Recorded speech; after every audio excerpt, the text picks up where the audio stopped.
देखो, जब आप तैयारी कर रहे होते तो आपके जीवन में कई बार उतार चढ़ाव का खेल होता है ना? और साइन कर चलती है जिंदगी, ऊपर और नीचे चलती जाती है।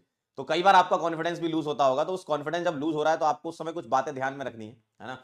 और उन बातों में सबसे पहली बात है कि आप जो है अपनी सक्सेस को मान लें कि आप सक्सेसफुल हो चुके हैं, है ना? और पिक्चराइजेशन करें उसका कि यार जब मैं डॉक्टर बन जाऊँगा या डॉक्टर बन जाऊँगी, तो उस समय लोग मेरे से कैसे बात करेंगे, है ना?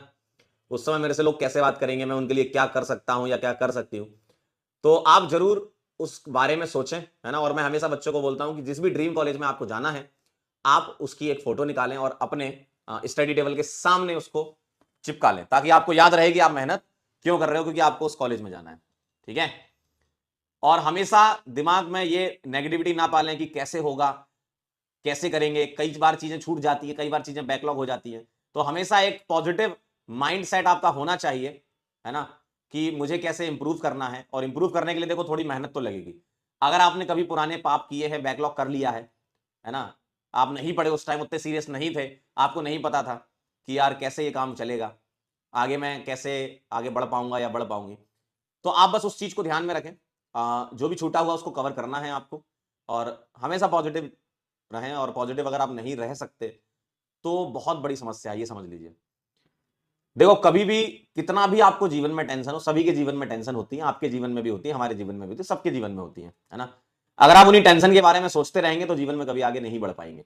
तो आपको बहुत ज़रूरी है कि जो भी आपका पीछे का पोर्शन छूटा उसको कवर करें। अभी हमारे पास देखो काम ही क्या है? अभी हमारे पास सिर्फ एक काम है पढ़ने का। अगर उस पढ़ाई में भी आप पीछे रह गए तो भी कोई दिक्कत नहीं है, आप उसको कवर करो। अगर वो पीछे चीज़ छूटी हुई है तो उसको छूटा मत रहने दो, उसको कवर करो। और जो भी आपका पोर्शन क्लासेस में चल रहा है उसको पॉजिटिवली आप रिवाइज़ करें, है ना? ये ना सोचें कि आज तो ज़्यादा पेज पढ़ा दिए सर ने, आज तो कम पेज पढ़ा दिए सर ने। देखो, अगर आप खुद ही अपनी मदद नहीं करोगे तो आपकी कोई मदद नहीं करेगा।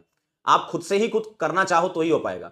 हम लोग या फिर कोई और टीचर कहीं का भी टीचर हो, कोई भी हो, कितनी भी मेहनत कर ले आपके लिए, कितना भी आपको पढ़ा दे, अगर आपकी इच्छा नहीं होगी कि यार मुझे पढ़ना है तभी आप पढ़ पाओगे यार, है ना? बहुत सारे टीचर हैं इंडिया में जो बहुत अच्छा पढ़ाते हैं, ठीक है? हम लोग भी अपनी तरफ से पूरी मेहनत करते हैं। लेकिन हम लोग जो मेहनत कर रहे हैं वो आप तक पहुँचे उसके लिए ज़रूरी है कि आप उसको एडॉप्ट करें, है ना? आप सीखें, आप लगातार पढ़ते रहें। टीचर के बहुत ज़्यादा आने से या टीचर के सवाल सॉल्व करने से आपका सिलेक्शन नहीं होगा। आपको खुद सवाल सॉल्व करने पड़ेंगे। हम लोग तो खुद सॉल्व करते हैं सवाल, लेकिन आपको खुद करने पड़ेंगे। तो आप ये पॉजिटिव माइंडसेट बनाकर रख ही लें कि मेहनत तो देखो मुझे ही करनी है। आप ही लोगों की मेहनत है भाई, 70-80% आप लोगों की मेहनत है आपके सिलेक्शन में, ठीक है? तो ये बिल्कुल ध्यान रखें। और घबराएँ ना फेलियर से, सबसे बड़ी प्रॉब्लम यही होती है। भाई आपको अगर लगता है कि नहीं मेरा सिलेक्शन नहीं होगा, अरे यार किसने बोल दिया नहीं होगा?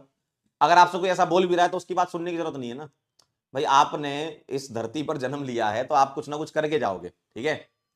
क्योंकि आप जिंदा नहीं हो, आपको जिंदा रखा गया है और जिंदा किस लिए रखा गया है? ताकि आप कुछ कर पाओ, ठीक है? आप ये समझ लो। तो आप कुछ करने के लिए ही हो, इतना तो कन्फर्म है। तो अब कैसे करना है, कब करना है, ये आपके ऊपर डिपेंड करता है। करोगे ज़रूर कुछ ना कुछ अच्छा, तो डरो मत, ठीक है? बहुत बढ़िया तरीके से आपकी तैयारी, काफ़ी बच्चे बहुत अच्छे तरीके से पढ़ रहे हैं, है ना? और आप भी उनमें शामिल हो जाओ जो अच्छे बच्चे हैं उनमें, है ना?